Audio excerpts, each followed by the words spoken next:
Hello students, welcome back to the yet another lecture of your CMA intermediate paper number 5 financial accounting. जैसा कि तुम लोगों को पता है, अकाउंटिंग स्टैंडर्ड्स हम लोग पढ़ रहे हैं। अकाउंटिंग स्टैंडर्ड नंबर 1 से हम लोगों को शुभ शुरुआत करनी है। यहाँ पर एएस नंबर 1। तो सबसे पहले अकाउंटिंग स्टैंडर्ड्स होते क्या? अकाउंटिंग स्टैंडर्ड्स वो जनरल रूल्स एंड रेगुलेशंस है जो हम जैसे अकाउंटेंट्स लिए बनाए गए हैं, जो कि हम लोगों को हेल्प करते हैं बहुत सारे अलग अलग जो प्रॉब्लम्स आती है ना, उन प्रॉब्लम्स के सॉल्यूशंस को एड्रेस करने के लिए। मतलब जो भी प्रॉब्लम्स आती है उन लोगों को सॉल्व करने के लिए एक गाइडलाइंस बनाई गई है, उसको बोलते हैं अपन अकाउंटिंग स्टैंडर्ड्स। पता है तुमको ये बात? हाँ, हम तो 11th में पढ़े थे भैया, बचपन में। ओके, तो हम लोग को आज AS1 के ऊपर चर्चा करनी है। AS1 छोटा सा अकाउंटिंग स्टैंडर्ड है, कुछ छोटे मोटे क्वेश्चन है, ठीक है, थ्योरेटिकल है, पर ये सब चीजें हैं तो बहुत ज्यादा काम में आती है। तो हम लोग कॉर्पोरेट में जाते हैं, हम लोगों को बहुत सारी चीजें पता होनी चाहिए पहले से। वो सब चीजों में बहुत सारी चीजों में काम आता है। इन डेप्थ इन डेज पढ़ोगे, फाइनल में इन डेज पढ़ोगे। अभी अपन अकाउंटिंग स्टैंडर्ड्स पढ़ रहे हैं, ठीक है। तो देखो, disclosure of accounting policies AS1 का नाम है, ठीक है। तो तुम सोचोगे अरे क्या है ये, डिस्क्लोजर तो बताना है, बस डिस्क्लोजर बताना है, अकाउंटिंग पॉलिसी डिस्क्लोज कैसे करते हैं? नहीं, it is something more than that. जितना नाम है उतना काम नहीं है उसका, उससे ज्यादा काम है। तो वो हम लोगों को इन डिटेल में भी पढ़ना है। तो देखो, सबसे पहले बोल रहा है दिस स्टैंडर्ड, ऑब्जेक्ट बता रहा हूं मैं, this standard deal with disclosure of significant accounting policies followed in the preparation and presentation of financial statement and is mandatory in nature। सबसे पहले तो क्या बोल रहा है? Mandatory nature. किस चीज से डील करता है ये? Disclosure of significant accounting policies. Significant accounting policy मतलब जिसका मटेरियल इंपैक्ट है, जिसका क्या है, मटेरियल इंपैक्ट है in the preparation presentation of financial statement. तो जब हम फाइनेंशियल स्टेटमेंट बना रहे हैं, जब हम उसको प्रेजेंट कर रहे हैं यूजर्स को, तो उस समय all significant accounting policy should be disclose in the financial statement. तो वो कैसे होता है काम, उसके ऊपर ये एएस चर्चा करता है, ठीक है। तो ये एएस कभी नहीं बताएगा आपको अकाउंटिंग पॉलिसी कौन सी चूज करनी है ना, ये एएस उसके ऊपर है ही नहीं कि कैसे हम अकाउंटिंग पॉलिसी सिलेक्ट करें, ठीक है। Methods of application of principle के बारे में ये बात करता है एएस। तो देखो, the accounting policy refers to the specific accounting principle adopted by enterprise. तो एंटरप्राइज अपने हिसाब से जो भी अकाउंटिंग प्रिंसिपल अडॉप्ट की हो, उसको क्या बोलते हैं? उसको बोलते हैं अकाउंटिंग पॉलिसीज। उसको क्या बोलते हैं? Accounting policies. जो कोई भी एंटरप्राइज है, कोई भी फर्म है, कोई भी बिजनेस है, उन्होंने जो स्पेसिफिक अकाउंटिंग प्रिंसिपल्स को अडॉप्ट किया है अपनी अकाउंटिंग करने के लिए, जो प्रिंसिपल्स को अडॉप्ट किया है, ठीक है, इसी को बोलते हैं क्या? Accounting policy. Proper disclosure would ensure meaningful comparison between both inter and intra enterprise and also enable the user to properly appreciate the financial statement। तो यहां पर क्या बोल रहा है? प्रॉपर डिस्क्लोजर्स अगर आप करते हो, क्यों सीख रहे हैं हम ये? क्योंकि प्रॉपर डिस्क्लोजर से आप इंटर या इंट्रा कंपैरिजन कर सकते हो। इंटर या इंट्रा कंपैरिजन मतलब क्या होता है? मतलब आप ही की पिछले साल की फाइनेंशियल स्टेटमेंट आप अपनी इस साल की फाइनेंशियल स्टेटमेंट को कंपेयर कर सकते हो। दूसरा, अपनी फाइनेंशियल स्टेटमेंट को अपनी कॉम्पिटिटर्स की फाइनेंशियल स्टेटमेंट से कंपेयर कर सकते हो। और अगर एक proper policy uniform policy follow कर रहे हो आप, अकाउंटिंग पॉलिसी सालों सालों से, तो ये कंपैरिजन हो जाता है और भी आसान, ठीक है। बोल रहा है financial statement are intend to present a fair reflection of the financial position and financial performance and cash flow of the enterprise. और पर्पस क्या है? क्योंकि हम जानते हैं कि यूजर जो है वो जानना चाहते हैं बिजनेस का फेयर रिफ्लेक्शन, और ये एएस हमको मदद करता है फाइनेंशियल स्टेटमेंट का फेयर रिफ्लेक्शन करवाने में, डिस्क्लोजर ऑफ अकाउंटिंग पॉलिसी, ठीक है। तो ये था ऑब्जेक्ट ऑफ दिस एएस।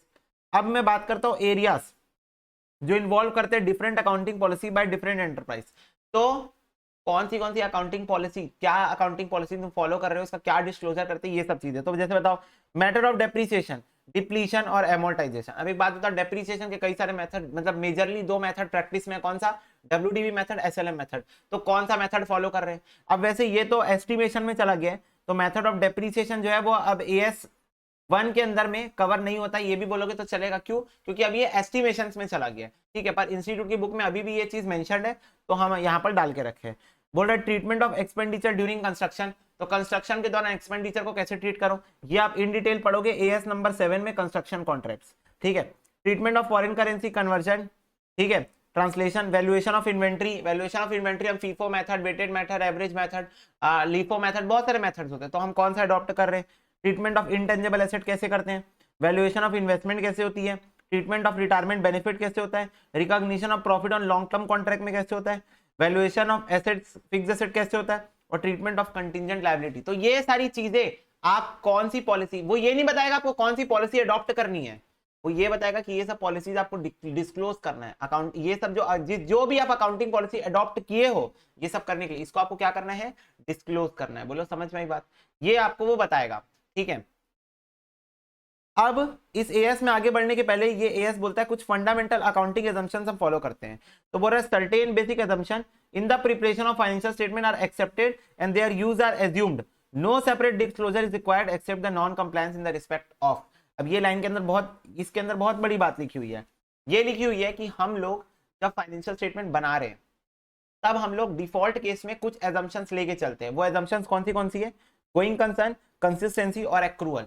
तो जब आप डिफॉल्ट केस में ये एजम्पशन को फॉलो कर रहे हो तब क्या, मेरे को तो पता है ना आप ये एजम्पशन फॉलो कर रहे हो, तो कोई डिस्क्लोजर देने की जरूरत नहीं है कि नहीं मैं फॉलो कर रहा हूं, नहीं जरूरत है बताने की। बट अगर आप except non compliance in respect of, और अगर आप इसको नहीं फॉलो कर रहे हो, मतलब ये जो 3 एजम्पशन है फाइनेंशियल स्टेटमेंट प्रिपरेशन के दौरान, अगर आप ये 3 एजम्पशन फॉलो नहीं कर रहे हो तब आपको डिस्क्लोजर करके बताना पड़ेगा कि I am not following the basic fundamental accounting assumptions while preparation of financial statement. आपको ये चीज लिख के बतानी पड़ेगी कि मैं ये एजम्पशंस को फॉलो नहीं कर रहा हूं। मतलब जब फॉलो करोगे मत बताना, और जब फॉलो नहीं करोगे तब बता देना कि फॉलो नहीं कर रहा हूं। क्या क्या है, पहला है गोइंग कंसर्न। गोइंग कंसर्न मतलब क्या होता है, going concern means there is a assumption that the business is going to survive in the unforeseeable future। मतलब फ्यूचर में बिजनेस चलते रहेगा चलते रहेगा चलते रहेगा चलते रहेगा चलते रहेगा। कभी भी आप बिजनेस चालू करते हो ये सोच के चालू करते हो क्या कि खत्म कर दूंगा, कब बताओ, तुम लोग बताओ, क्या कभी बिजनेस ऐसे सोच के चालू करते हो नहीं मैं तो आने वाले समय में खत्म कर दूंगा, नहीं। तो गोइंग कंसर्न assumption होती है कि मेरा बिजनेस चलते ही रहेगा, मेरा बेटा चलाएगा फिर उसका बेटा चलाएगा फिर उसका बेटा चलाएगा, मतलब चलते रहेगा, खानदानी बिजनेस बन जाएगा ये। तो ये होती है गोइंग कंसर्न assumption। और यही एजम्पशन है जिसके बेसिस पे मैं एसेट को फिक्स्ड और करंट एसेट में डिवाइड करता हूं। जो एसेट 12 महीने से कम होता है करंट एसेट, जो महीना 12 महीने से ऊपर होता है फिक्स्ड एसेट। अगर ये एजम्पशन नहीं होती तो हम लोग ज्वाइंट वेंचर कर रहे होते हैं। If you remember joint venture going concern assumption नहीं मानता है। तो बोल रहा है continuing operation in the foreseeable future and no interim necessity of liquidation और winding up on reducing scale of operation. तो वही बोल रहा है कि कोई हमारा राय नहीं है फ्यूचर में बिजनेस को बंद करने का। कंसिस्टेंसी प्रिंसिपल, कंसिस्टेंसी प्रिंसिपल मतलब होता है एक बार जो आपने अकाउंटिंग का तरीका अपना लिया है उसको आप सालों साल फॉलो करोगे अनटिल एंड अनलेस आपको चेंज करने की नौबत आए। और वो चेंज करने की नौबत कब आती है इसी एएस में आगे पता चलेगा। पर एक बार आप बोल दिए मैं WDV से डेप्रिसिएशन निकालूंगा तो WDV से निकालो। एक बार आप बोल दिए मैं फीफो मेथड से वैल्यूएशन इन्वेंटरी करूंगा फीफो से करो। हर साल चेंज मत करते रहो, नहीं इस साल फीफो कर लेता अगले साल एवरेज करूंगा उसके बाद वेटेज करूंगा उसके बाद लीफो कर लूंगा, ऐसा नहीं। इस साल एसएलएम अगले साल WD फिर WDV फिर एसएलएम, ऐसा नहीं। एक बार जो एक्सेप्ट कर लियो कंसिस्टेंटली उस अकाउंटिंग प्रैक्टिस को आप फॉलो करो, तो इसका मतलब होता है कंसिस्टेंसी। तो बोल रहा है accounting policy are consistent from one period to another. ठीक है, इससे कंपैरिजन अच्छे से होता है। और तीसरा एक्रूअल बेसिस ऑफ अकाउंटिंग, मतलब तीसरी असम्पशन ये है कि आप एक्रूअल बेसिस ऑफ अकाउंटिंग से सारे बुक्स बना रहे हो, कैश बेसिस से नहीं। बोल रहा है रेवेन्यू और cost are incurred that is they are earned और इनकर्ड नॉट एक्चुअली रिसीव्ड और paid and recorded in the financial statement. तो जब ट्रांजैक्शन हुआ तभी रिकॉर्ड हो गया है, इससे मेरे को बिल्कुल फर्क नहीं पड़ता कि मेरा कैश मिल रहा है कि नहीं मिल रहा है। जब ट्रांजैक्शन हुआ तब रिकॉर्ड कर लेंगे, that is accrual basis of accounting. Extend to matching revenue against revenue cost, और वही है फिर रेवेन्यू को हम लोग जो रेवेन्यू इनकम होती है उसको रेवेन्यू कॉस्ट के साथ मैच करके अपना प्रॉफिट निकाल लेते हैं। तो एक्रूअल बेसिस ऑफ अकाउंटिंग। तो मैं क्या बोला मोटा मोटा इसके अंदर कि फंडामेंटल अकाउंटिंग एजम्पशन जो है डिफॉल्ट केस में हम लोग मान के चलते कि फॉलो हुई है, पर अगर आप नहीं फॉलो कर रहे हो तो आपको डिस्क्लोजर करना पड़ेगा कि मैं नहीं फॉलो कर रहा हूं। ठीक है, ओके। अब बोल रहा है factors governing the selection and application of accounting policy. तो आपको ये नहीं बताएगा AS1 आपको ये नहीं बताएगा कौन सी अकाउंटिंग पॉलिसी सिलेक्ट करो, पर AS1 आपको ये बता दे रहा है कि आप इन फैक्टर्स का ध्यान रखना, किन फैक्टर्स का ध्यान रखना अकाउंटिंग पॉलिसी सिलेक्ट करते टाइम। मतलब जब अकाउंटिंग पॉलिसी आप सिलेक्ट करने वाले हो तो आपको कौन से फैक्टर्स का ध्यान रखना है ये आपको जरूर बता देगा। तो देखो पहला है प्रूडेंस, दूसरा है सब्सटेंस ओवर फॉर्म और तीसरा है मटेरियलिटी। तो देखो प्रूडेंस का मतलब पता है ना, प्रूडेंस और conservatism principle, don't provide for any anticipated gains but provide for all anticipated losses. मतलब अगर आप एक प्रूडेंट अकाउंटेंट हो, मतलब आप एक होशियार अकाउंटेंट हो, तो आप कोई भी प्रॉफिट जब तक आपके हाथ में वो ना आ जाए तब तक आप उसको प्रॉफिट रियलाइज नहीं मानोगे। मतलब जब तक वो प्रॉफिट आपके हाथ में ना आ जाए तब तक आप उसको प्रॉफिट रियलाइज नहीं मानोगे। ठीक है, पर अगर आपको ऐसा लग रहा है कि फ्यूचर में मेरे को लॉस हो सकता है, फ्यूचर में मेरा डेटर मेरे को पैसा नहीं देगा, ठीक है, तो अगर ऐसा कुछ लग रहा है आपको तो आप उसके लिए पहले से अवेयर रहते हो, पहले से आप उसकी अकाउंटिंग कर लेते हो, पहले से आप प्रोविजन बना लेते हो। प्रोविजन फॉर बैड डेट क्यों बनाते हैं? प्रूडेंस और कंजर्वेटिज्म। आपको पहले से पता है कि आपका डेटर आपको पैसा नहीं देगा, पहले से क्या हो जाते हो, सिक्योर हो जाते हो। तो दैट इज प्रूडेंस और कंजर्वेटिज्म। तो बोल रहा है generally maker of financial statement has to face uncertainty at the time of preparation of financial statement. This uncertainty may be regarding collectibility of receivable like वो debtor, ठीक है, number of warranty claim that may occur, contingent liability, ठीक है। prudence means making of estimate which is required under the condition of uncertainty। तो वही है कि provide for all anticipated gain but don't provide for any anticipated loss। तो आप जब policy select करोगे तो the policy should be prudent, ठीक है, the policy should be prudent. दूसरा substance over form. Substance over form का मतलब होता है सब्सटेंस ओवर लीगल फॉर्म। इसका मतलब ये होता है कभी कभी ऐसा होता है, कभी कभी, वैसे तो जनरली सेम ही होता है सब्सटेंस और लीगल फॉर्म, पर कभी कभी ऐसा होता है कि सब्सटेंस अलग होता है, मतलब सच्चाई अलग होती है, और उसका लीगल फॉर्म अलग होता है। मतलब रियलिटी कुछ और है और इन लीगल ऑन पेपर कुछ और दिख रहा है ना। तो जैसे मान लो कि मैंने अपनी कार किसी को सेल कर दी, ठीक है, अब पेपर वर्क नहीं हुआ है, पर वो बंदे ने, छोटा बच्चा था, कार लेके चला गया, पेपर वर्क हम बोले चलो एक हफ्ते बात कर लेंगे, अभी क्या बोलते हैं वो नहीं खुल रहा है, मतलब वो नोटरी नहीं खुल रही है, एक हफ्ते बात कर लेंगे, ठीक है। पर इसी दौरान वो बच्चा कार लेके गया तो कार से एक्सीडेंट कर दिया, एक्सीडेंट से किसी को बहुत ज्यादा डैमेज हो गया, तो अब वो डैमेजेस क्लेम करने के लिए उस कार के मालिक को पकड़े। अब वो कार का मालिक मैं हूं, क्यों? क्योंकि ऑन पेपर अभी कार का मालिक मैं हूं, but substance over form actual में अभी कार का मालिक कौन है? वो बच्चा है जो मेरे से कार खरीद के ले गया। सिर्फ 18 साल का नादान बालक था, ड्राइविंग लाइसेंस मिल गया तो उड़ाने लगा कार को, ठीक है। तो सब्सटेंस ओवर फॉर्म मतलब एक बात बताओ, अब इस सिचुएशन में पुलिस वाले सब्सटेंस को देखेंगे या लीगल फॉर्म को देखेंगे? लीगल फॉर्म ऑन पेपर तो मैं ही हूं मालिक, बट अभी एक्चुअल में वो बंदा बैठा था कार में, उसने एक्सीडेंट किया और कार भी अभी उसी की है, तो that is substance over form. मतलब कभी कभी ऐसा होता है कि जो रियलिटी होती है वो कुछ और होती है और ऑन पेपर कुछ और होता है, तो हम रियलिटी को ज्यादा वेट देंगे उस टाइम पे, ना कि लीगल फॉर्म को। तो देखो बोल रहा है it means that transaction should be accounted for in accordance with actual happening and economic reality of the transaction, not by its legal form. Like in hire purchase, if the asset are purchased on hire purchase by the hire purchaser, the asset are shown in the books of hire purchaser in spite of the fact that the hire purchaser is not the legal owner of the asset purchase।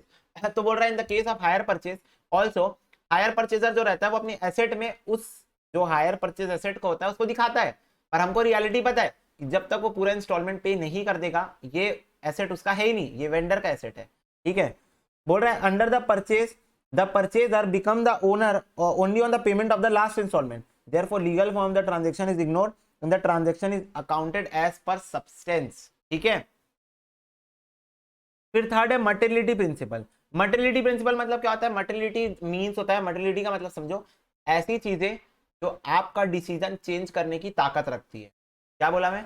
ऐसी चीजें जो आपका decision change करने की ताकत रखती है उसको बोलते हैं मटेरियलिटी।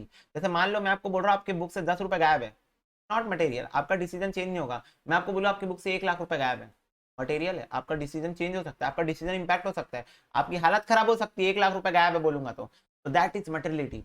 मतलब मटेरियल चीजें जो आपके डिसीजन मेकिंग में इंपैक्ट डाल सकती है, user of the financial statement के डिसीजन में इंपैक्ट डाल सकती है। तो देखो बोल रहा है financial statement should disclose all the items and facts which are sufficient enough to influence the decision of the reader and user of the financial statement। मतलब आपके डिसीजन को इन्फ्लुएंस कर सकती है।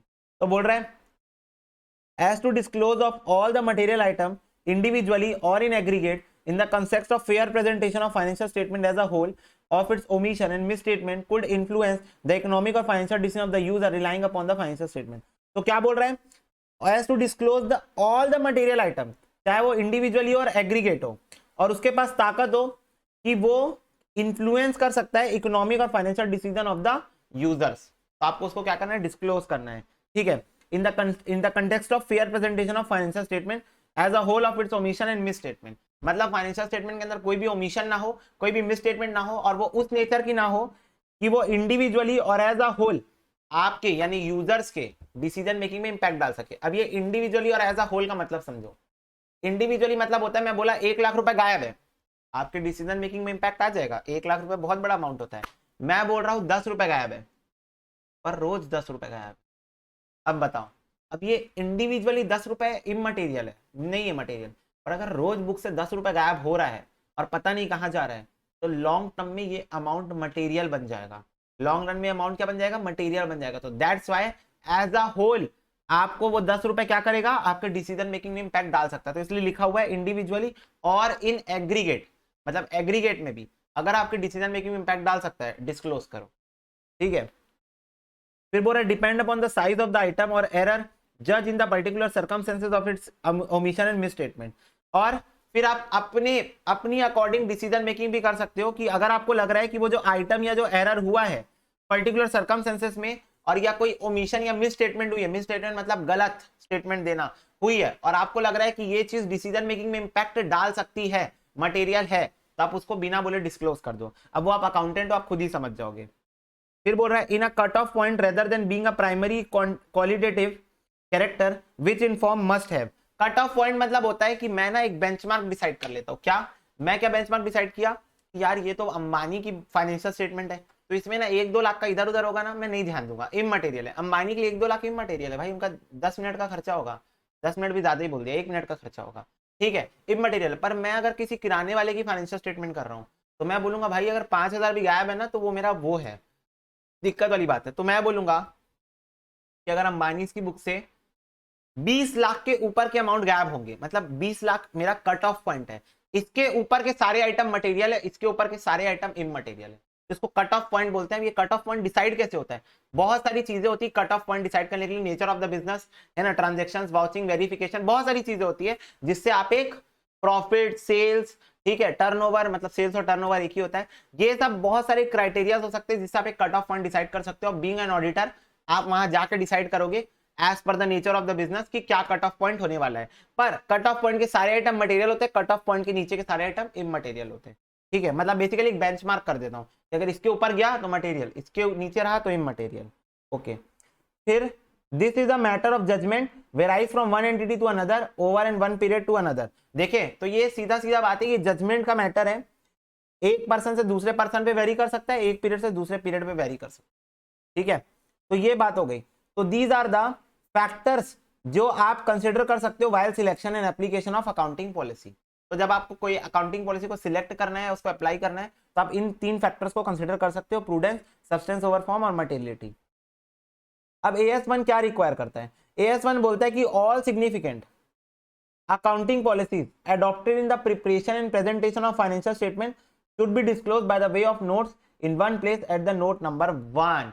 ठीक है, तो क्या बोल रहे हैं कि जो भी सिग्निफिकेंट अकाउंटिंग पॉलिसी जो आपने अडॉप्ट की है while preparation and presentation of financial statement, उसको आप डिस्क्लोज करोगे एक ही जगह पे नोट नंबर 1 में, यानी नोट्स टू अकाउंट्स में। ठीक है, नोट्स टू अकाउंट्स में। अब यहां पढ़ो, only accounting policy that is useful for an understanding by the user of the financial statement. Users होते हैं बहुत सारे, उन लोगों के अंडरस्टैंडिंग के लिए। और दूसरा, this is the basic of the preparation of the financial statement. और जो फाइनेंशियल स्टेटमेंट की प्रिपरेशन हुई है उसका वो बेसिस है, वो कि बहुत ज्यादा इंपॉर्टेंट है समझना यूजर को। ठीक है, अब बोल रहा है चेंज इन अकाउंटिंग पॉलिसी। तो accounting policy can be change the following situation. तो बोल रहा है एक तो भाई कंसिस्टेंसी प्रिंसिपल है, वो बोलता है कि अकाउंटिंग पॉलिसी चेंज मत करो। क्या बोलता है कंसिस्टेंसी प्रिंसिपल, कि अकाउंटिंग पॉलिसी को आप चेंज मत करो। ठीक है, पर उस सिचुएशन में अकाउंटिंग पॉलिसी चेंज की जा सकती है। तो वो सिचुएशन कौन सी है, पहला, रिक्वायर्ड बाय लॉ स्टैट्यूट, मतलब अगर कोई law, companies act, income tax act या और कोई एक्ट, XYZ एक्ट आपको बोल रहा है कि ये अकाउंटिंग पॉलिसी अब चेंज कर दो, तब आपको करना ही पड़ेगा, लॉ जैसा बोले वैसा करना ही पड़ेगा। दूसरा, रिक्वायर्ड बाय AS, अगर कोई अकाउंटिंग स्टैंडर्ड में अमेंडमेंट आ जाए और कोई अकाउंटिंग स्टैंडर्ड आपको बोल रहा है कि आप ये चीज को चेंज करो, ये अकाउंटिंग पॉलिसी आप चेंज करो, अभी ऐसे नहीं होता, अब नया तरीका आ गया है, तो आपको चेंज करना पड़ेगा। और तीसरा, it leads to more appropriate presentation of financial statement. और अगर आपके कोई अकाउंटिंग पॉलिसी को चेंज करने की वजह से अगर आपकी जो प्रेजेंटेशन है फाइनेंशियल स्टेटमेंट की वो इंप्रूव हो रही है, मतलब जो प्रेजेंटेशन होती है ना फाइनेंशियल स्टेटमेंट की वो बढ़ रही है, इंप्रूव हो रही है और अच्छी हो रही है और ज्यादा अप्रोप्रिएट हो रही है, तब आप कर सकते हो। अब ये बहुत सब्जेक्टिव बात है, क्योंकि लोग अपने सेल्फिश मोटिव के लिए बोलेंगे अरे मैं चेंज कर रहा हूँ अकाउंटिंग पॉलिसी क्योंकि इससे मेरा फाइनेंशियल स्टेटमेंट का प्रेजेंटेशन इंप्रूव हो रहा है, तो ये सब्जेक्टिव चीज हो गई। ठीक है, पर बात यह है कि इसमें लिखा हुआ है कि ये 3 कंडीशन में आप अकाउंटिंग पॉलिसी चेंज कर सकते हो। बोल रहा है any change in the accounting policy which has a material effect in the current period और which is reasonably expected to have a material effect in the later period should be disclose. बोल रहा है इसके बाद जब आप change कर दोगे अकाउंटिंग पॉलिसी उसके बाद अगर उस चेंज की वजह से कोई भी मटेरियल इंपैक्ट पड़ रहा है करंट पीरियड में या आने वाले समय में, या तो अभी के समय में या तो आने वाले समय में, अगर कोई मटेरियल इंपैक्ट पड़ेगा तो आपको उसको डिस्क्लोज करके बताना पड़ेगा। ठीक है, बोल रहे हैं in the case of change in accounting policy having material effect in the current period, the amount by which an item in the financial statement is affected by change should be disclosed to the extent as ascertainable. Otherwise, the fact that the effect is not wholly or partly ascertainable should be disclosed. तो बोल रहा है अगर किसी accounting policy के change होने से, accounting policy के चेंज होने से कोई मटेरियल इंपैक्ट पड़ रहा है तो उसका अमाउंट अगर एसर्टेनेबल है, एसर्टेनेबल मतलब कितने अमाउंट, 10 लाख का फर्क पड़ रहा है, 50 लाख का फर्क पड़ रहा है, 2 करोड़ का फर्क पड़ रहा है, तो वो अमाउंट को आप डिस्क्लोज करो। और अगर अमाउंट नहीं निकाल पा रहे हो तो इस फैक्ट को डिस्क्लोज करो कि आप उस अमाउंट को नहीं पता लगा पा रहे हो। फर्क पड़ रहा है, अकाउंटिंग पॉलिसी चेंज होने से मटेरियल इंपैक्ट पड़ रहा है, पर वो मटेरियल इंपैक्ट का जो अमाउंट है वो आप नहीं पता लगा पा रहे हो। ये देखो, is affected by such change should be disclosed to the extent of ascertainable, मतलब जितना ascertain कर पा रहे हो उतना अमाउंट बता दो, लाइक 20 लाख 50 लाख, जितना भी अमाउंट आ रहा है उसको बता दो। और otherwise the fact that the effect is not ascertainable, मतलब अगर आप नहीं बता पा रहे हो तो ये भी डिस्क्लोज करके बताओ कि मैं नहीं बता पा रहा हूं अमाउंट, पर फर्क तो पड़ रहा है, फर्क पड़ रहा है पर मैं अमाउंट नहीं बता पा रहा हूं। ठीक है, बाकी फिर अकाउंटेंट देख लेगा। बोल रहा है the following are not considered as change in accounting policy, बोल रहा है ये सारी चीजें चेंज इन अकाउंटिंग पॉलिसी नहीं मानते हैं। Accounting policy adopted for event transaction that differ in substance at present. ठीक है, तो बोल रहा है एट प्रेजेंट वो डिफर कर रहा है किससे, सब्सटेंस से, उसको हम किसी पर्टिकुलर इवेंट और ट्रांजेक्शन के लिए, बस किसी पर्टिकुलर इवेंट और ट्रांजेक्शन के लिए, तो अपन उसको चेंज इन अकाउंटिंग पॉलिसी नहीं मानेंगे। देखो, introducing group gratuity scheme for employees in the place of ad hoc ex gratia payment earlier followed. ठीक है, तो इसको चेंज इन अकाउंटिंग पॉलिसी नहीं मानेंगे। ठीक है, दूसरा, accounting policy pertain to event और transaction which did not occur previously और डेट वर इमटेरियल। तो बोल रहा है अकाउंटिंग पॉलिसी जो कि किसी इवेंट और ट्रांजेक्शन की है विच डिड नॉट अकर प्रीवियसली, और ये जो इवेंट और ट्रांजेक्शन है वो इससे पहले कभी नहीं हुआ है, पहली बार हो रहा है, मतलब सिंपल शब्दों में वो इवेंट ही पहली बार हो रहा है, तो उसको जो अकाउंटिंग पॉलिसी आप अप्लाई कर रहे हो वो उस पर्टिकुलर इवेंट में पहली बार अप्लाई कर रहे हो, पहली बात। तो उस सिचुएशन में इसको चेंज इन अकाउंटिंग पॉलिसी नहीं मानेंगे क्योंकि आप पहली बार ही यूज कर रहे हो उसको। दूसरी बात, अगर वो इमटेरियल है तो तब आप उसको चेंज इन अकाउंटिंग पॉलिसी नहीं मानोगे, क्योंकि जब आइटम इमटेरियल है तो काय को पैसा बर्बाद करना, टाइम बर्बाद करना, इमटेरियल है तो इसको हम चेंज इन अकाउंटिंग पॉलिसी नहीं मानेंगे। तो मोटा मोटा ये एएस आपको याद करना है, पूरा जो भी रिक्वायरमेंट्स है तो इसको आप लोग फटाफट से रीड मार लो। ठीक है, वीडियो को पॉज करके फिर उसके बाद अपन देखते हैं कि इसमें कैसे टाइप के थ्योरेटिकल क्वेश्चंस आते हैं एग्जाम में।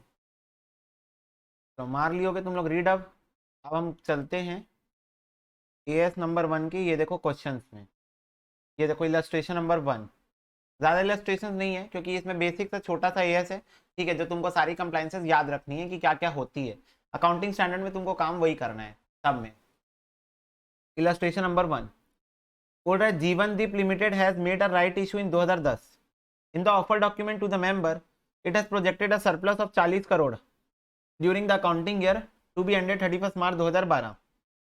The draft result for the year prepared on the hereto followed accounting policy and presented for perusal of the board of directors showed a deficit of 10 crore. The board in consultation with the managing director decided the following.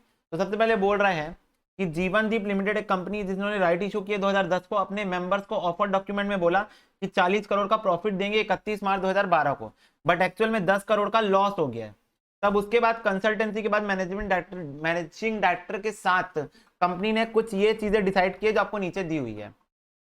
यहां पर एक बार question पढ़ लो। Chief accountant of the company you are asked by the managing director to draft the notes to accounts for the inclusion in the annual report of 2011-12। तो हम लोगों को बोल रहा है कि क्या क्या डिस्क्लोजर करना है नोट्स टू अकाउंट्स में, ये बताओ। इन 4 आइटम्स को पढ़ के, तो 4 आइटम से एक एक करके पढ़ते हैं।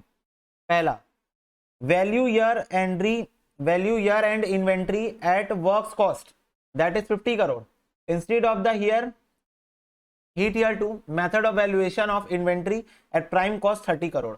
तो बोल रहा है कि हम इन्वेंट्री को वर्क कॉस्ट पे वैल्यू करेंगे जो कि 50 करोड़ आएगी, जो कि हम पहले प्राइम कॉस्ट पे करते थे, जो कि 30 करोड़ आती है। मतलब अगर मैं प्राइम कॉस्ट पे वैल्यू करूंगा जो मैं पहले करता था तो 30 करोड़ आएगी, पर इस साल मैं वर्क कॉस्ट पे करना चाह रहा हूँ जो 50 करोड़ आएगी। समझ रहे हो लॉजिक? इन लोग का स्कैम कर रहे हैं। पूछो कैसे? अगर इन लोग 50 करोड़ दिखा दिए क्लोजिंग स्टॉक, तो प्रॉफिट फ्लैट 20 करोड़ से बढ़ जाएगा, फ्लैट 20 करोड़ से प्रॉफिट बढ़ जाएगा। तो इसको हम नोट्स टू अकाउंट में दिखाएंगे, 100% दिखाएंगे। तो ये देखो यहाँ पर पढ़ो, ये देखो यहाँ प्रोविजन लिखी हुई है। According to AS number 1, in the case of change in accounting policy which has a material effect in the current period should be disclosed. The amount by which an item in the financial statement is affected by such change should be disclosed to the extent as ascertainability. Where such amount is not ascertainable wholly or in part, the fact should be indicated. Naturally the notes to account must disclose the change. ठीक है, तो अभी हम लोग पढ़ के आए कि अगर ascertainable है, ascertain करना पॉसिबल है, तो ascertain करके अमाउंट बता दो। और अगर अमाउंट ascertain करना पॉसिबल नहीं हो पा रहा है पर मटेरियल इंपैक्ट है, तो आपको बताना पड़ेगा कि मटेरियल इंपैक्ट हो रहा है पर मैं अमाउंट नहीं बता पा रहा हूँ। ठीक है, देखो, till last year it was the practice of valuing inventory at prime cost, but during the year the same was valued at work cost. Due to this change the closing inventory value हो गया 50 करोड़ में, और according to which profit increase हो गया 20 करोड़ से, due to change in the method of valuation. तो ये आपको नोट्स टू अकाउंट्स में दिखाना है कि मेरे उस चेंज की वजह से ये इंपैक्ट हो गया है, पहला। दूसरा, प्रोवाइड करो depreciation for the year on SLM basis on account of substantial addition in the gross block during the year instead of a reducing balance method. मतलब बोल रहा है अब एसएलएम से चार्ज करना चाह रहा हूं, पहले डब्ल्यूडीवी से कर रहा था, पहले रिड्यूसिंग बैलेंस से कर रहा था, पर अब एसएलएम से करना चाह रहा हूं। ठीक है, which has been hitherto adopted as a consequences the charge of depreciation 27 crore is lower than the amount of 45 crore जो कि पहले हो रहा था।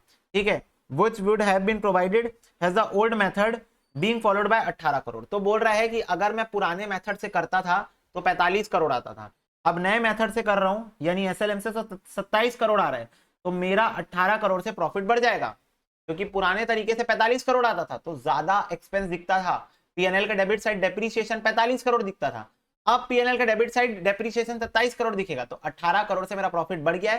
तो ये अमाउंट भी मेरे को डिस्क्लोज करके बताना पड़ेगा। ये देखो, during the year the company decided to change the method of providing for depreciation from deducing balance to SLM. Due to this change amount of depreciation under change हो गया और अंडर चार्ज हो गया, और instead of charging 45 crore 27 crore charge किए, जिसकी वजह से प्रॉफिट 18 करोड़ बढ़ गया। तो ये मैं दिखा दिया।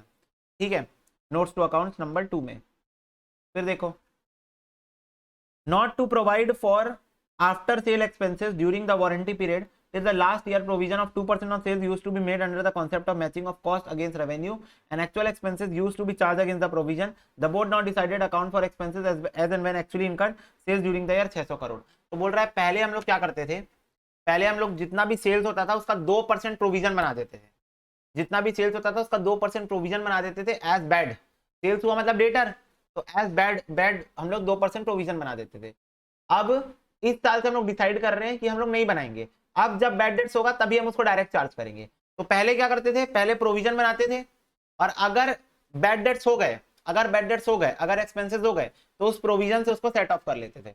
पर अब क्या कर रहे हैं, अब नहीं बनाते प्रोविजन, अब जब भी एक्सपेंस होगा तब उसको चार्ज करेंगे। एज एंड व्हेन इनकर्ड, ये देखो लिखा हुआ है ना, व्हेन एक्चुअली इनकर्ड लिखा हुआ है ना, तो जब अब एक्चुअली इनकर होगा तभी चार्ज करेंगे। तो इसको भी दिखाना पड़ेगा। 6 2 12, 12 करोड़ से फिर प्रॉफिट बढ़ गया, क्योंकि अब 12 करोड़ का प्रोविजन इस साल से नहीं बनाऊंगा। ये देखो सेल्स दिया ना 600 करोड़ की, तो 600 करोड़ का 2% होता है 12 करोड़, तो 12 करोड़ का प्रोविजन अब नहीं बनाना पड़ेगा, फिर 12 करोड़ से प्रॉफिट बढ़ गया। कितना स्कैम चल रहा है देख रहे हो। ऐसे ही तो होते हैं सारे स्कैम, सत्यम स्कैम हुआ था, और ऐसे करके लूप होल्स का यूज करते हैं। ठीक है, तो बोल रहे it was the practice of the company to make provision of 2% on sales after sale expenses during the warranty period. It was to be assumed that as a result of improve technology. अच्छा, improve technique. अच्छा, ये 2% का जो provision बनता था वो warranty period के लिए बनता था। वारंटी पीरियड मतलब जैसे मान लो तुम सामान खरीद के लेके गए, ठीक है, तुम सामान खरीद के लेके गए, वारंटी पीरियड के अंदर सामान खराब हो गया, तो अब उस पर खर्चा होगा। अब वारंटी में है तो कस्टमर पैसा देगा नहीं, तुमको पैसा देना पड़ेगा। तो पहले क्या करते थे, पहले प्रोविजन बना लेते थे, पहले क्या कर लेते थे, पहले प्रोविजन बना लेते थे, बात खत्म। ठीक है, 2% का। पर अब आजकल प्रोविजन नहीं बनाएंगे, अब जब खर्चा होगा ना वारंटी पीरियड में, अगर कोई सामान खराब हो गया और जब खर्चा होगा तब उस खर्चे को प्रोवाइड करेंगे। मैंने बैड डेट्स बोल दिया था, चलो। And method in production the possibility of defect become very rare, consequently the company has took decision not to make any provision for after sale expenses during the warranty period, as a result of this change the profit will be increase by 12 crore, क्योंकि अब provision नहीं बनाना पड़ेगा। Last देखो, बोल रहा है provide for permanent fall in the value of investment which fall had taken place over the past 5 years, the provision of 10 crore is to be made. तो बोल रहा है मैंने कुछ इन्वेस्टमेंट करके रखी थी जिसका परमानेंट वैल्यू फॉल हो गया है, तो उसके लिए 10 करोड़ का प्रोविजन बनाऊंगा। 10 करोड़ की वैल्यू फॉल हो गई है तो 10 करोड़ का प्रोविजन बनाऊंगा। तो ये देखो, as a result of permanent fall in the value of investment which to place over the last 5 years, the company decided to make provision of 10 crore due to which profit reduce हो जाएगा 10 करोड़ से। तो ये 4 cases में ये 4 treatment company करेगी और ये 4 डिस्क्लोजर्स करेंगी नोट्स टू अकाउंट्स में as per AS number 1 disclosure of accounting policies. समझ में आ गई बात? तो बोलो हाँ। तो ऐसे क्वेश्चन एग्जाम में आते हैं, ऐसे क्वेश्चन एग्जाम में आते हैं। बोल रहा है which one is the correct one, which one is the correct one, fundamental accounting assumption as per AS1, going concern matching consistency, matching नहीं है, मनी मेजरमेंट नहीं है, अकाउंटिंग पीरियड नहीं है, going concern consistency accrual, D answer है। Going concern consistency और accrual, ये देखो यहां भी दिया हुआ है। फिर बोल रहा है right a short note the relevant disclosure of AS1। तो AS1 क्या क्या डिस्क्लोज करने बोलता है? All significant accounting policies which is adopted in the preparation presentation of financial statement, all the material items which has an impact, ठीक है, what the amount which can be ascertainable can be shown in the disclosure, the amount which is not ascertainable can also be shown कि that we are not supposed to find the, we are not able to find the amount, ठीक है, of the वो any change in accounting policy, ठीक है। ये सब चीजें basically हम डिस्क्लोज करते हैं। तो देखो मैं दिखाऊं, ऑल सिग्निफिकेंट अकाउंटिंग पॉलिसी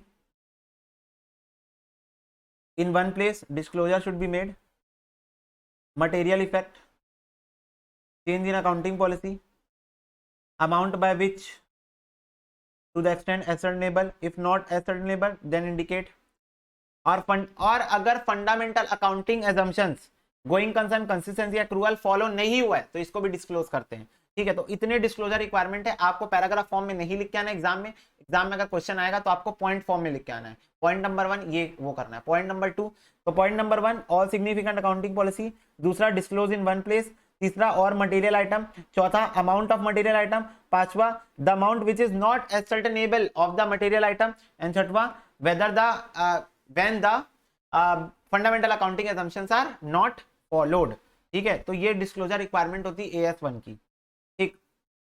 फिर पूछ रहे हैं नेक्स्ट, एक्सप्लेन द मेथड और criteria for the selection and application of accounting policy. तो सिलेक्शन और एप्लीकेशन ऑफ अकाउंटिंग पॉलिसी के क्या क्राइटेरिया है? प्रूडेंस, सब्सटेंस ओवर फॉर्म और मैटेरियलिटी, अभी पढ़ के आए, और इसके साथ तुम्हारा AS1 हो गया खत्म। बस इतना ही था AS नंबर 1 में, ठीक है। तो ये देखो इजी है, मैं तुम लोग को पहले ही बोला तुमको बस चीजें याद करनी है, और बाकी ये तुम्हारे इंस्टीट्यूट के मॉड्यूल से ही मैंने नोट्स को उठा के बनाया है, बस उसमें फॉन्ट डाल दिया, कलर डाल दिए थोड़े बहुत हेडिंग्स में, ठीक है। ये सब चीजें तो ये तुम लोग कर लेना अच्छे से, और ऐसे ही टाइप के क्वेश्चन एग्जाम में आते हैं। इस लेक्चर में इतना ही, छोटा सा लेक्चर था 30 मिनट्स का। होप सो AS1 तुम लोग को अच्छे से समझ में आ गया होगा।